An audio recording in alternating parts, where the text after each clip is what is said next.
Assalamualaikum warahmatullahi wabarakatuh. Terima kasih atas kesempatannya. Kami dari kelompok 3 akan menjelaskan mengenai tujuan dan tanggung jawab audit. Perkenalkan, nama saya Regita Wardani dengan NIM 2019-310459. Terima kasih atas kesempatannya. Perkenalkan, nama saya Natasha Talia Gesti dengan NIM 2019-310546. Terima kasih atas kesempatannya. Perkenalkan, nama saya Yanuar Kusumawardana dengan NIM 2019-310741. Terima kasih atas kesempatannya. Perkenalkan, saya Mazia Almadah dengan NIM 2019-310772. Terima kasih atas kesempatannya. Perkenalkan, saya Mambol Rizkia dengan NIM 2019-310774. Terima kasih atas kesempatannya. Perkenalkan, nama saya Eka Berliana Zazabila dengan NIM 2019-310775. Terima kasih atas kesempatannya. Perkenalkan, nama saya Sela Imania dengan NIM 2019-310779. Terima kasih atas kesempatannya. Perkenalkan, nama saya Nisa Abdul Asmi dengan NIM 2019-310793. Tujuan pelaksanaan audit atas laporan keuangan. Tujuan audit adalah untuk memberikan pendapat auditor kepada pengguna laporan keuangan tentang apakah laporan keuangan disajikan secara wajar dalam semua hal yang material sesuai dengan kerangka akuntansi keuangan yang berlaku. Opini auditor meningkatkan tingkat kepercayaan yang dapat ditempatkan oleh pengguna yang dituju dalam laporan keuangan. Auditor mengumpulkan bukti untuk mencapai kesimpulan tentang apakah laporan keuangan telah disajikan secara wajar, dan untuk menentukan efektivitas pengendalian internal. Setelah itu mereka menerbitkan laporan audit yang sesuai. Jika auditor yakin bahwa laporan tersebut tidak disajikan secara wajar atau tidak dapat mencapai kesimpulan karena bukti yang tidak cukup, auditor bertanggung jawab untuk memberitahu pengguna melalui laporan auditor. Setelah penerbitannya, jika fakta menunjukkan bahwa laporan tersebut tidak disajikan secara wajar, auditor mungkin harus menunjukkan kepada pengadilan atau badan pengatur bahwa audit telah dilakukan dengan cara yang tepat dan auditor mencapai kesimpulan yang wajar. Selanjutnya adalah langkah-langkah untuk mengembangkan tujuan audit. Yang pertama, memahami tujuan dan tanggung jawab audit. Yang kedua, memberi laporan keuangan menjadi berbagai siklus. Yang ketiga, mengetahui asersi manajemen tentang laporan keuangan. Yang keempat, mengetahui tujuan audit umum untuk kelas transaksi, akun, dan pengungkapan. Yang kelima, mengetahui tujuan audit khusus untuk kelas transaksi, akun, dan pengungkapan. Selanjutnya adalah tanggung jawab manajemen. Tanggung jawab untuk mengadopsi kebijakan akuntansi yang sehat, memelihara pengendalian internal yang memadai, dan membuat representasi yang wajar dalam laporan keuangan terletak pada manajemen daripada auditor. Karena mereka menjalankan bisnis setiap hari. Manajemen perusahaan tahu lebih banyak tentang transaksi perusahaan dan aset, kewajiban, dan ekuitas terkait daripada auditor. Sebaliknya, pengetahuan auditor tentang hal-hal ini dan pengendalian internal terbatas pada yang diperoleh selama audit. Laporan tahunan dari banyak perusahaan publik mencakup pernyataan tentang tanggung jawab manajemen dan hubungannya dengan kantor akuntan publik. Tanggung jawab manajemen atas integritas dan kewajaran penyajian atau asersi dalam laporan keuangan disertai dengan hak istimewa untuk menentukan penyajian dan pengungkapan mana yang dianggap perlu. Jika manajemen bersikeras pada pengungkapan laporan keuangan yang menurut auditor tidak dapat diterima, auditor dapat mengeluarkan pendapat tidak wajar atau wajar dengan pengecualian atau menarik diri dari perikatan. Saya akan menjelaskan tentang tanggung jawab auditor. Yang pertama, salah saji material versus tidak material. Kesalahan saji biasanya dianggap material jika gabungan dari kesalahan-kesalahan yang belum dikoreksi dan kecurangan dalam laporan keuangan akan mengubah atau mempengaruhi keputusan orang-orang yang menggunakan laporan keuangan. Keyakinan memadai. Standar audit mengindikasikan keyakinan yang memadai sebagai tingkat yang tinggi, namun tidak absolut bahwa laporan keuangan telah bebas dari salah saji material. Konsep-konsep memadai namun bukan absolut menandakan bahwa auditor bukanlah penjamin kebenaran atas laporan keuangan. Auditor bertanggung jawab untuk mendapatkan tingkat keyakinan yang memadai namun bukan absolut untuk beberapa alasan berikut.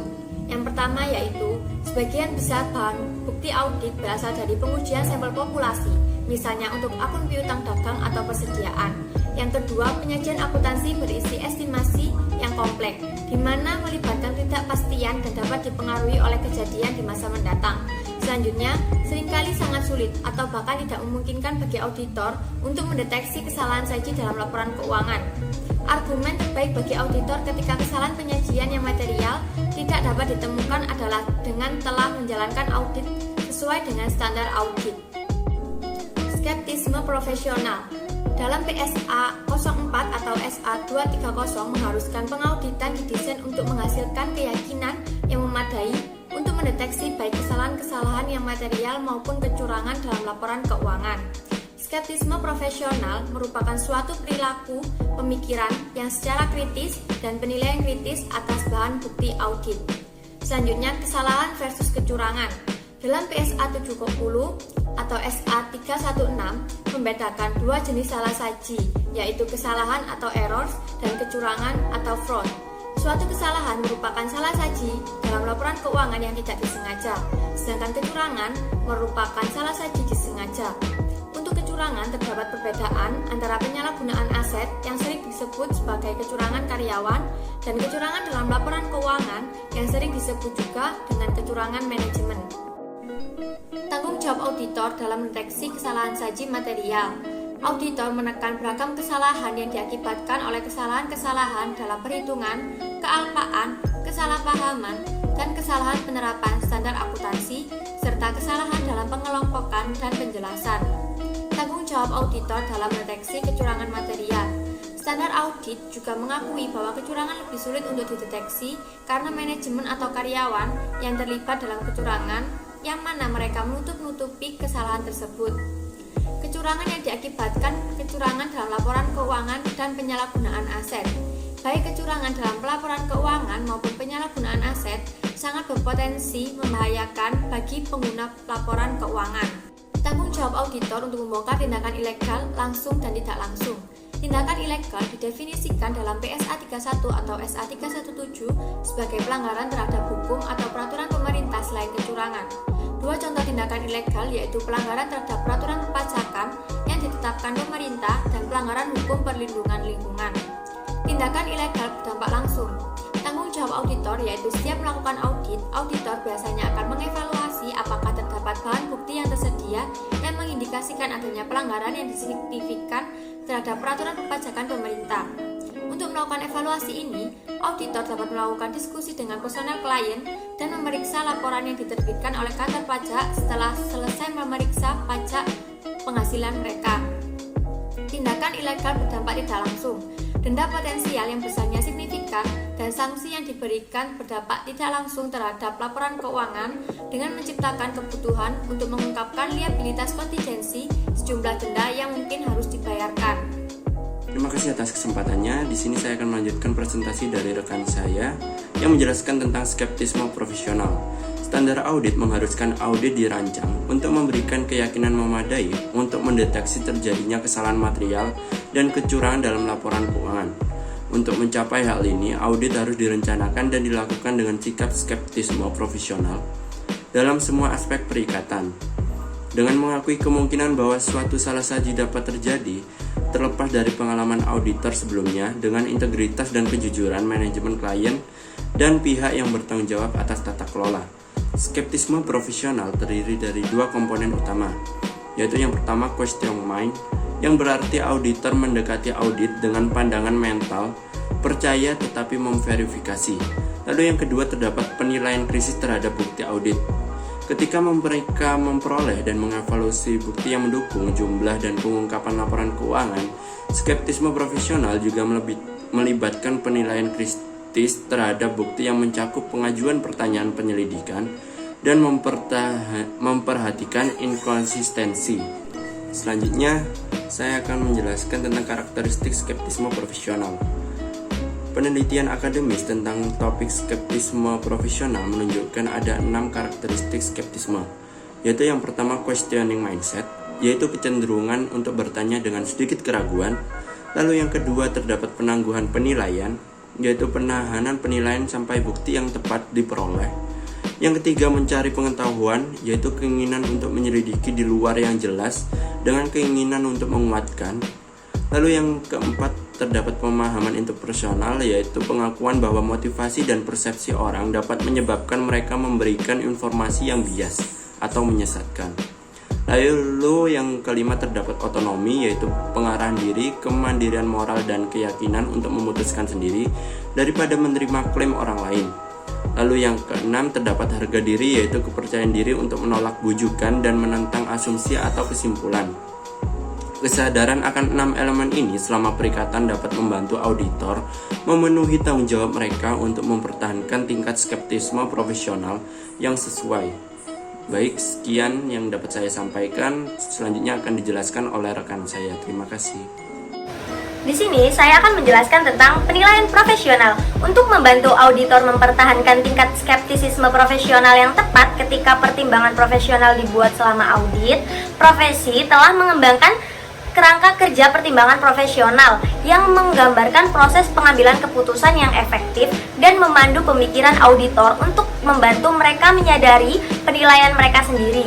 Elemen dari proses penilaian profesional yang efektif yaitu ada beberapa. Yang pertama yaitu identifikasi dan mendefinisikan masalah. Titik awal untuk penilaian profesional yang efektif dimulai dengan mengidentifikasi dan mendefinisikan masalah dengan menganalisis situasi secara hati-hati dan efek potensialnya terhadap audit. Yang kedua yaitu kumpulan fakta dan informasi dan identifikasi literatur yang relevan. Dengan masalah didefinisikan, auditor berusaha untuk memahami fakta yang relevan dan informasi yang tersedia mengenai masalah tersebut. Ketika mengumpulkan fakta dan informasi, auditor harus waspada terhadap informasi lain yang mengkonfirmasi atau bertentangan dengan fakta dan informasi, selain mengevaluasi sumber informasi tersebut. Untuk mengevaluasi pengaruh masalah tersebut terhadap audit atas laporan keuangan, auditor harus mempertimbangkan standar akuntansi dan auditing yang relevan dengan masalah tersebut. Yang ketiga yaitu melakukan analisis dan mengidentifikasi alternatif potensial, menganalisis masalah berdasarkan fakta dan informasi yang dikumpulkan dan juga literatur otoritatif yang relevan diidentifikasi. Sebagai bagian dari analisis tersebut, auditor mempertimbangkan sejumlah faktor seperti apakah dia memahami bentuk dan substansi transaksi atau peristiwa, apakah literatur otoritatif yang relevan telah diterapkan secara konsisten oleh klien untuk situasi serupa, lalu apakah auditor telah mampu menguatkan fakta dan asumsi yang penting untuk analisis, dan apakah auditor telah mengidentifikasi adanya ketidaksesuaian atau inkonsistensi dalam fakta dan informasi yang diperoleh. Lalu yang keempat, membuat keputusan. Analisis dapat mengidentifikasi hanya satu tanggapan yang tepat untuk masalah tersebut, atau mungkin menyimpulkan bahwa ada beberapa tanggapan yang dapat dibuat secara wajar dalam situasi tersebut, yang mengharuskan auditor untuk mengidentifikasi alternatif mana yang terbaik untuk mengatasi masalah tersebut. Setelah membuat keputusan, auditor harus mundur dan mengevaluasi proses penilaian untuk menentukan bahwa semua aktivitas utama dalam proses penilaian telah dilakukan dengan tepat. Lalu yang kelima yaitu meninjau dan melengkapi dokumentasi dan alasan untuk kesimpulan. Sebagai auditor, mengartikulasikan dalam bentuk tertulis alasan pertimbangannya. Auditor mungkin menemukan bahwa alasan tersebut tampak salah atau tidak lengkap dan oleh karena itu tidak persuasif. Oleh karena itu, auditor harus waspada terhadap kecenderungan penilaian potensial jebakan yang dapat mempengaruhi proses pengambilan keputusan. Selanjutnya, saya juga akan menjelaskan tentang siklus laporan keuangan. Audit dilakukan dengan membagi laporan keuangan menjadi segmen atau komponen yang lebih kecil. Pembagian membuat audit lebih mudah dikelola dan membantu dalam penugasan kepada anggota tim audit yang berbeda. Misalnya, sebagian besar auditor memperlakukan aset tetap dan wesel bayar sebagai yang berbeda. Setiap segmen diaudit secara terpisah tetapi tidak sepenuhnya independen. Misalnya, audit tetap menggunakan wesel bayar yang tidak tercatat. Ada beberapa siklus pelaporan keuangan antara lain yaitu yang pertama yaitu siklus penjualan dan penagihan, yaitu adalah siklus pertama yang terdaftar dan merupakan fokus utama pada sebagai besar audit. Penagihan piutang usaha dalam jurnal penerimaan kas adalah arus kas masuk operasi utama ke kas di bank. Yang kedua yaitu siklus perolehan dan pembayaran kembali modal, yaitu berkaitan erat dengan siklus perolehan dan pembayaran. Transaksi dalam siklus akuisisi dan pembayaran mencakup pembelian persediaan, perlengkapan, dan barang serta jasa lain yang terkait dengan operasi. Dan yang terakhir yaitu siklus persediaan dan pergudangan, berkaitan erat dengan semua siklus lainnya, terutama untuk perusahaan manufaktur. Biaya persediaan meliputi bahan baku atau siklus akuisisi dan pembayaran, tenaga kerja langsung atau siklus penggajian dan personalia, dan overhead pabrik atau siklus akuisisi dan pembayaran serta siklus penggajian dan personalia. Penjualan barang jadi melibatkan siklus penjualan dan penagihan. Cukup sekian presentasi dari saya. Baik, untuk selanjutnya yaitu ada beberapa siklus laporan keuangan. Logika penggunaan pendekatan siklus adalah terkait dengan cara transaksi dicatat dalam jurnal dan diringkas dalam buku besar dan juga laporan keuangan. Nah, di sini terdapat 5 siklus laporan keuangan. Yang pertama yaitu siklus penjualan dan penagihan. Siklus ini adalah siklus pertama yang terdaftar dan merupakan fokus utama pada sebagian besar audit. Penagihan piutang usaha dalam jurnal penerimaan kas adalah arus masuk operasi utama ke kas di bank. Untuk siklus yang kedua yaitu siklus akuisisi dan pembayaran. Siklus ini mencangkup pembelian persediaan, perlengkapan, dan barang serta jasa lain yang terkait dengan operasi. Kemudian siklus yang ketiga yaitu siklus penggajian dan personalia. Siklus ini mencangkup penggunaan tenaga kerja dan juga pembayaran gaji karyawan. Untuk siklus yang keempat yaitu siklus persediaan dan pergudangan.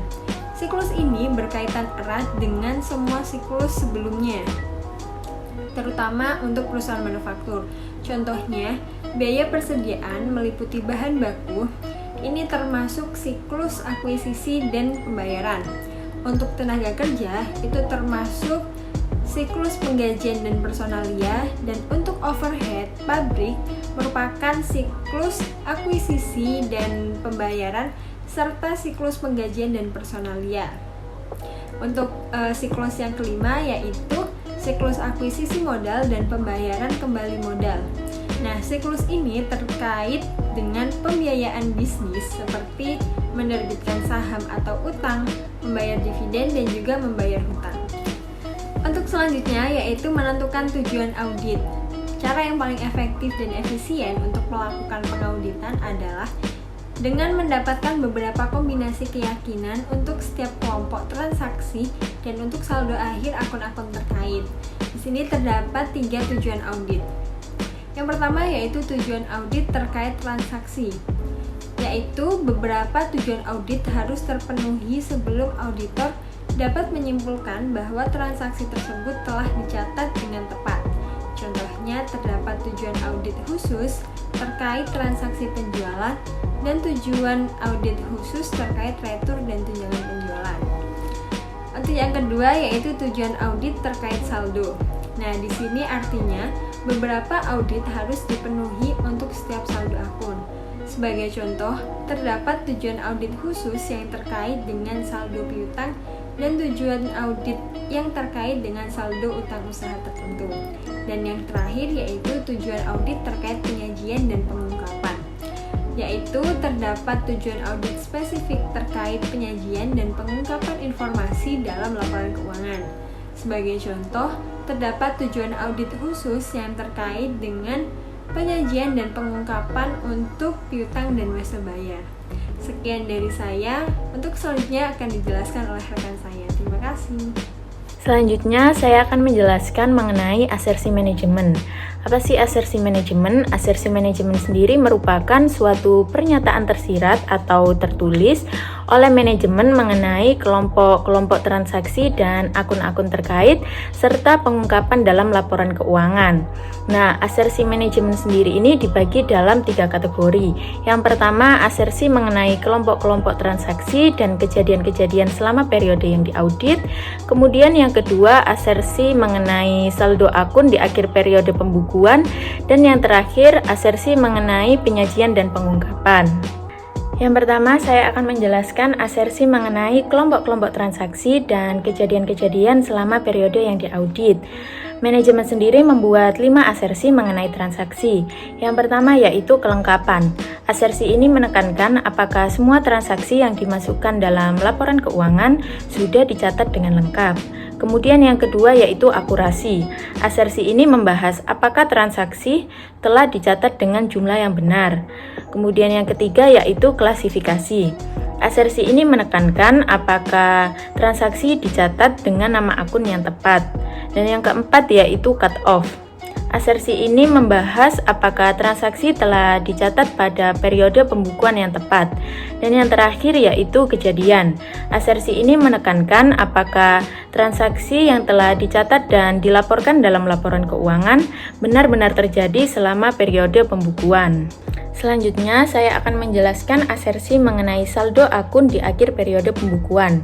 Ada 4 asersi mengenai saldo akun. Yang pertama yaitu keberadaan. Asersi ini terkait dengan aset, liabilitas, dan juga ekuitas yang dimasukkan dalam neraca memang benar-benar ada dalam neraca tersebut. Kemudian yang kedua yaitu kelengkapan. Asersi ini terkait dengan apakah semua akun yang disajikan dalam laporan keuangan telah dimasukkan dalam laporan keuangan. Kemudian yang ketiga yaitu penilaian dan alokasi.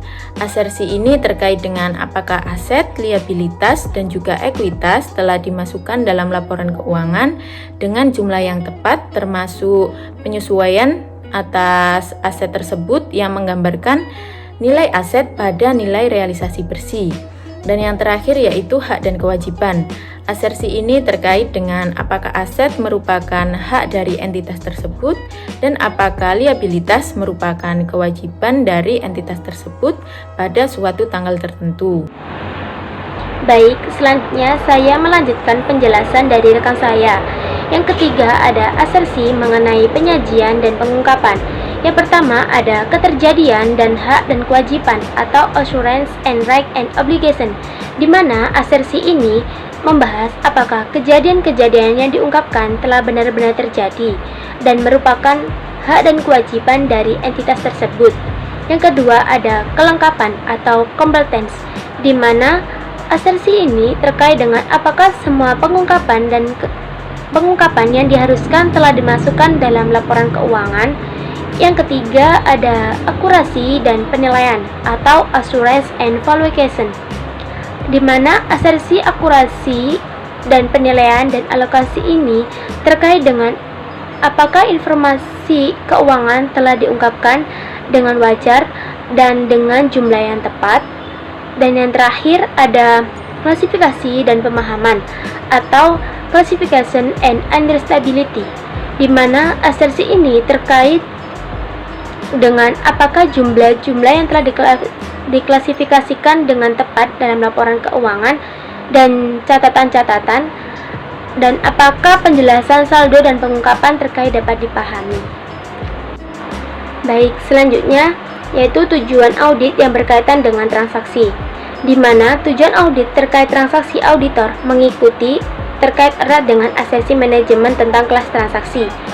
Ada beberapa perbedaan antara tujuan audit umum terkait transaksi dan tujuan audit khusus terkait transaksi untuk setiap kelas transaksi. Ada 5 tujuan umum audit terkait transaksi yang dibahas di sini, berlaku untuk setiap kelas transaksi yang dinyatakan secara luas.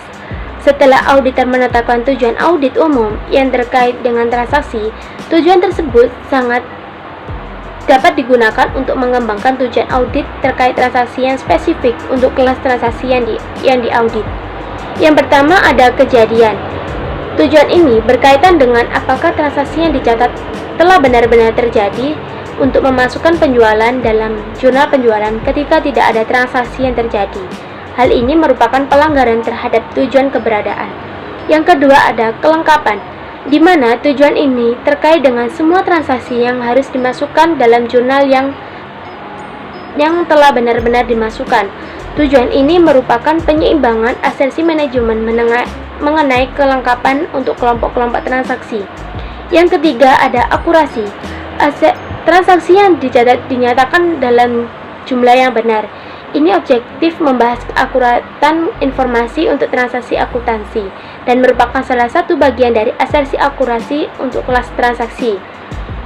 Untuk transaksi penjualan, tujuan ini dilanggar jika jumlah barang yang dikirim berbeda dengan jumlah yang ditagih. Penggunaan harga jual yang salah untuk penagihan, terjadi kesalahperpanjangan dan penambahan dalam penagihan, atau jumlah yang salah yang dimasukkan dalam jurnal penjualan. Yang keempat ada klasifikasi. Transaksi yang masuk dalam jumlah klien telah diklasifikasikan secara tepat sebagai mitra auditor. Untuk asersi klasifikasi manajemen kelas transaksi, tujuan ini membahas apakah transaksi termasuk dalam akun-akun yang sesuai. Dan yang terakhir ada timing. Transaksi yang dicatat pada tanggal yang benar. Tujuan waktu untuk transaksi ini adalah visa batas yang membahas apakah transaksi telah dicatat pada periode pembukuan yang tepat. Kesalahan waktu terjadi jika transaksi tidak dicatat pada hari terjadinya. Misalnya, transaksi penjualan harus dicatat pada tanggal pengiriman. Sekian.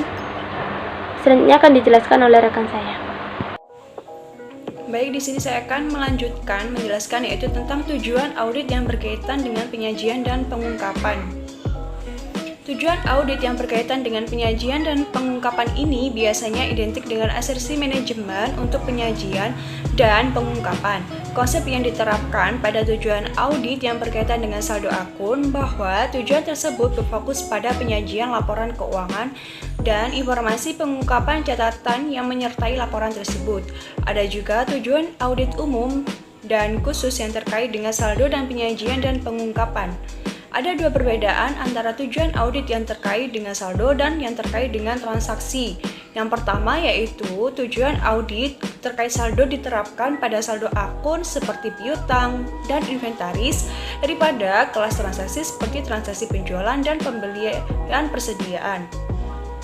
Lalu yang kedua yaitu ada tujuan audit terkait saldo dibandingkan dengan 6 tujuan audit terkait transaksi. Tujuan audit terkait saldo hampir selalu diterapkan pada saldo akhir dalam akun neraca seperti piutang, persediaan, dan wesel bayar.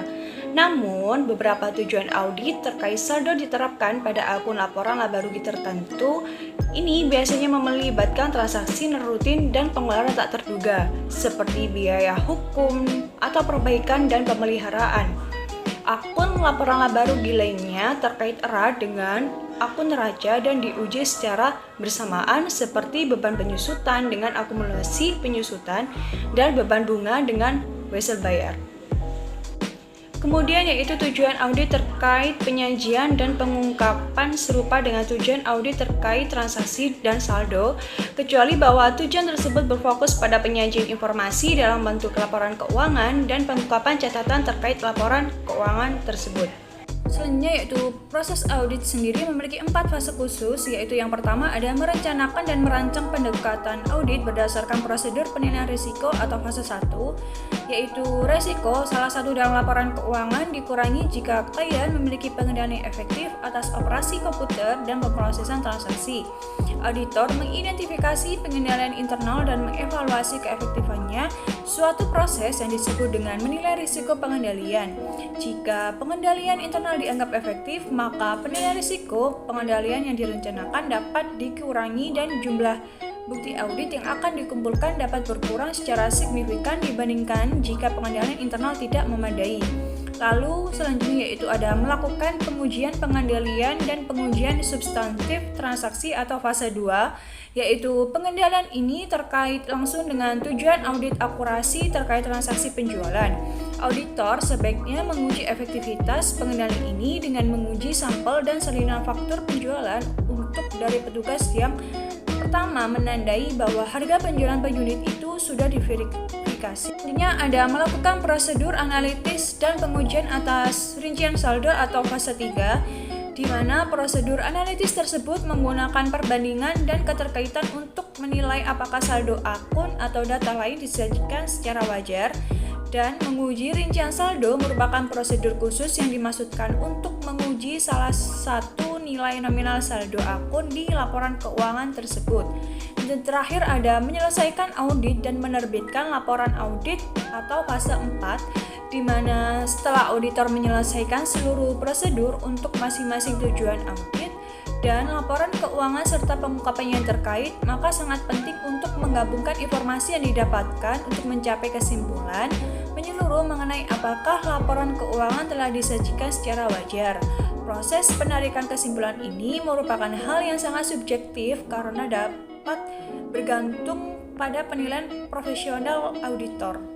Baik, sekian presentasi dari kelompok kami. Apabila ada kesalahan dalam pengungkapan kata atau penyampaian, kami mohon maaf yang sebesar-besarnya. Wassalamualaikum warahmatullahi wabarakatuh.